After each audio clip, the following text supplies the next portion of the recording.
একদিন একটি চোর এক বুড়ি মহিলার বাড়িতে যায় চুরি করার জন্য। তারপরে যখন ওই মহিলার বাড়িতে ঢুকে, তারপরে হঠাৎ করে তার পায়ে বেজে একটি গ্লাস পড়ে যায়, যার কারণে বুড়ি মহিলার ঘুম ভেঙে যায়। তারপরে চোর ভাবে আমার তো মহাবিপদ, আমি তো ধরা পড়ে গেলাম। চোর যখন এই ভেবে দৌড় দিতেই যাবে, তখন বুড়ি মহিলা বলে, দাঁড়াও, তোমাকে দেখে মনে হচ্ছে তুমি খুবই সম্ভ্রান্ত পরিবারের একটি ছেলে।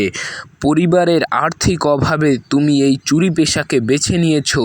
ওই যে দেখতে পাচ্ছ ড্রয়ার, ওইখানে আছে 5 ভরি স্বর্ণ, তুমি ওইখান থেকে স্বর্ণগুলো নিয়ে যাও। চোর মনে মনে ভাবে, খাইছে তো, এইভাবে যদি সব বাড়িওয়ালা হতো তাহলে আমাদের চোরদের আর ভাবার দরকার ছিল না। তখনই হঠাৎ বুড়ি মহিলা ডাক দিয়ে বলে, তুমি যাওয়ার আগে আমার এই স্বপ্নের বিশ্লেষণটা করে দিয়ে যাও তো। আমি আজকে রাত্রে স্বপ্নে দেখি যে আমি একটা বাজারের মধ্যে হারিয়ে গিয়েছি।